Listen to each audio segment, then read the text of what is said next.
السلام علیکم لسنرز، میں رمشا ایاز ایک بار پھر آپ لوگوں کے ساتھ حاضر ہوں۔ ایک بہت ہی بہترین ناول لے کر آئی ہوں، پیون زدہ بائی یاسمین نشاط۔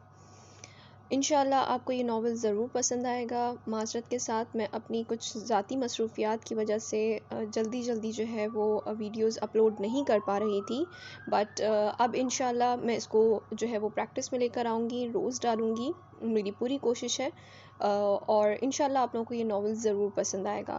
اپنے فیڈ بیکس ہمارے ساتھ شیئر کرتے رہا کریں اور ہمارے پیج کو سبسکرائب کیجیے اور لائک کیجیے۔ تھینک یو سو مچ۔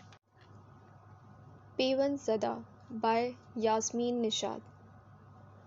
ملیحہ کو جو بھی دیکھتا رہ جاتا، گلابی مکھڑا، سرمئی نشیلی آنکھیں، اس پر گال پر پڑتے ڈمپلز۔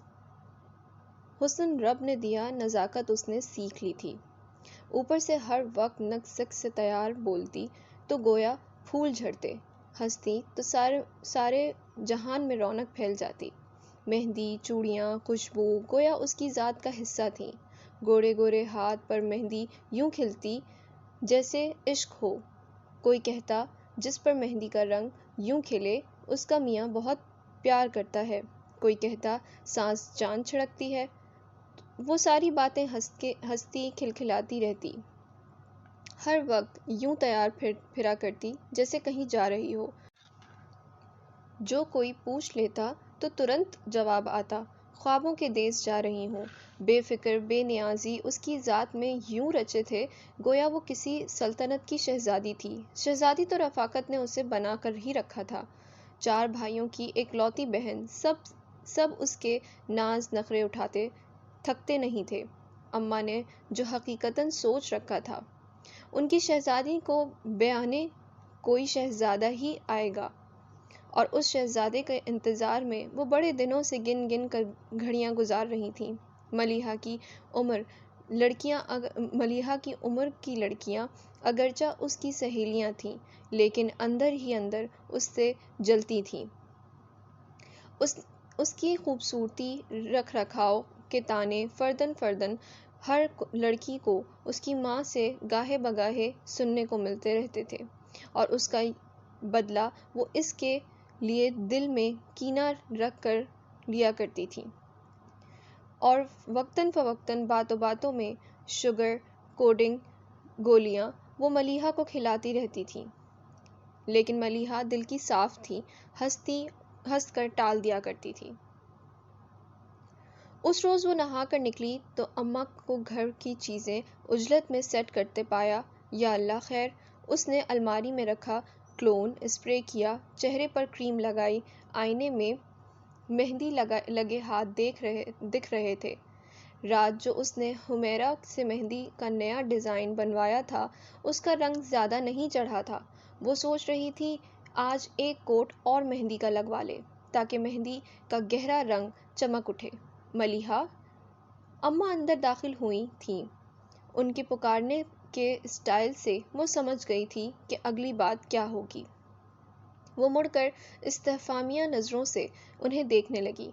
وہ اس وقت ایک آنکھ میں کاجل لگا چکی تھی، دوسری میں لگانا باقی تھا۔ شکورن خالہ آئی ہیں، دوپٹہ اوڑھ کر آنا، اماں نے کہا۔ وہ اس بات میں سر ہلاتی دوبارہ آئینے کی طرف متوجہ ہو گئی۔ اسے آئینہ دیکھنا بہت اچھا لگتا تھا۔ کبھی نہیں ہوا تھا کہ آئینے نے اس سے برا کہا ہو۔ وہ گھوم آگے پیچھے ہر زاویے سے آئینے میں خود کو دیکھتی، اور آئینہ ہر بار اس کی تعریف میں زمین و آسمان کے قلابے ملا دیتا۔ ارے ہاں نا، وہ تعریف کی مستحق ہے، وہ خود کلامی کرتی۔ تیار تو وہ تھی ہی۔ گیلے بالوں کو پشت پر یوں ہی کھلا چھوڑ کر اس نے سر پر ریڈ شفون کا دوپٹہ سلیقے سے جمایا اور خود کو سراہتی ہوئی اس چھوٹے سے کمرے میں آ گئی جسے وہ بیٹھک اور لوگ ڈرائنگ روم کہا کرتے تھے۔ اماں شکورن کے ساتھ ایک اور خاتون اور لڑکی بھی موجود تھی۔ وہ سلام کر کے اماں کے ساتھ ہی صوفے پر ٹک گئی۔ خاتون کی ناقدرانہ نظریں اب اس کا طواف کر رہی تھیں، اور لڑکی بھی اپنی چیل جیسی نگاہیں اس پر گاڑے بیٹھی تھی۔ تھوڑی دیر بعد ہی اماں نے آنکھ سے اٹھ جانے کا اشارہ کر دیا۔ وہ معذرت کرتی باہر آ گئی۔ توبہ، ایسے دیکھتی ہیں جیسے انہیں بہو نہیں قربانی کا بکرا خریدنا ہو۔ باہر آتے ساتھ ہی اس نے گویا کھل کر سانس لیتے ہوئے سوچا تھا، یہ اسے دیکھنے آنے والی کوئی چوتھی فیملی تھی۔ اسے 17واں کیا لگا، رفاقت کی تو مانو نیندیں حرام ہو گئیں۔ مزید یہ کہ اس نے F.A. کے بعد تعلیم کو خیر باد کہہ دیا۔ سارا دن ادھر ادھر چوکڑیاں بھرتی، وہ انہیں سخت ناپسند تھی۔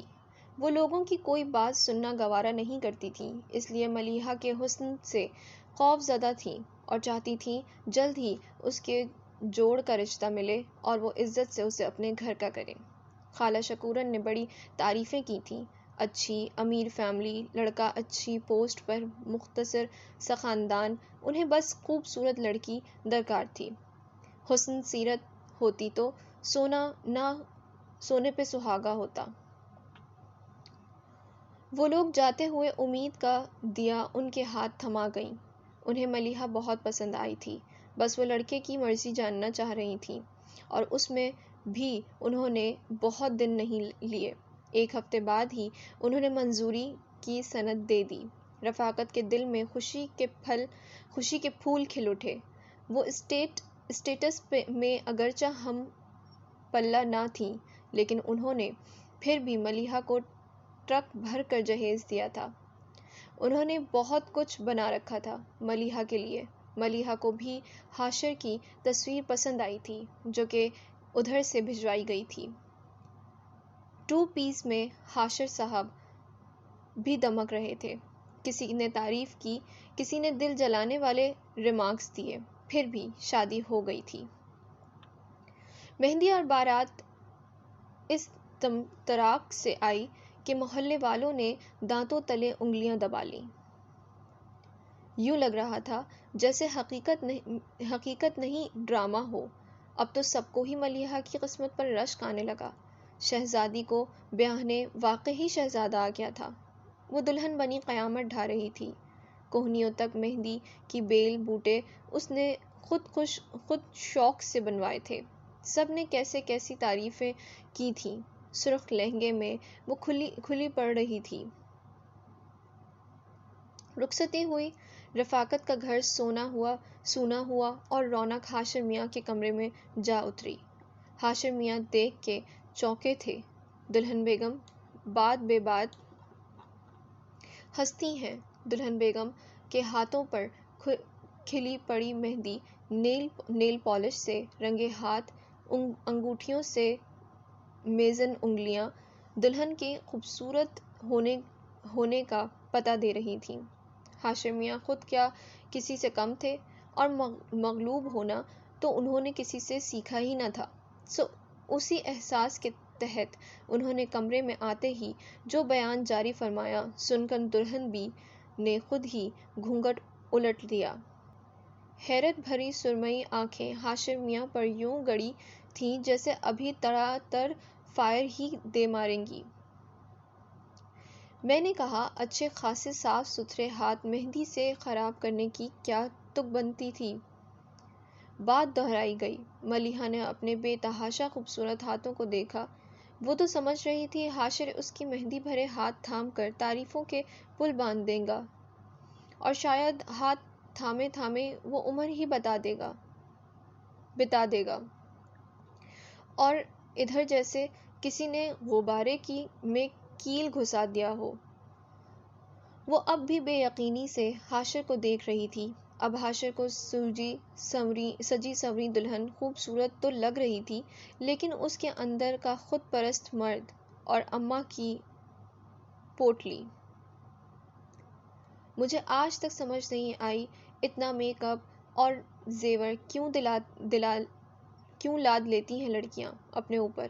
اب وہ بیڈ کی پائنتی پر بیٹھا رسٹ واچ اتار رہا تھا۔ سرخ جوڑے اور سرخ میک اپ کی وجہ سے، اور کیا خبر اگلا جملہ اس کا یہ ہو۔ ملیحہ چپ چاپ اٹھی اور واش روم جا کر منہ دھو آئی۔ اب کہ حاشر میاں کی آنکھیں پھٹی تھیں، دلہن سے اس رد عمل کی توقع جو نہیں تھی۔ ہاشم میاں کے دل کو تو خیر کچھ نہیں ہوا، البتہ پندار کو ٹھیس لگی اور اچھی خاصی لگی۔ اپنے الفاظ کی تلخی یکسر بھلا دی۔ ملیحہ نے سارا زیور اتار کر ڈبوں میں پیک کیا اور اٹھا کر سیف کے لاکر میں رکھ دیا۔ ایک آرام دہ سوٹ زیب تن کرنے کے بعد لہنگا دوبارہ پیک کیا اور اسے بھی ملیحہ اسٹور روم میں رکھ آئی۔ اس وقت اسے ایک ڈائجسٹ یا کتاب کی کمی شدت سے محسوس ہو رہی تھی۔ کاش دوسری ضروری اشیاء کے ساتھ وہ یہ بھی رکھ لاتی۔ ہاشم میاں تو دل برداشتہ ہو کر موبائل پر بزی ہو چکے تھے۔ ملیحہ نے بھی لمبی تان لی۔ یوں یہ خوبصورت وقت دو انا پرست اور خود پسند لوگوں کی فرصت کی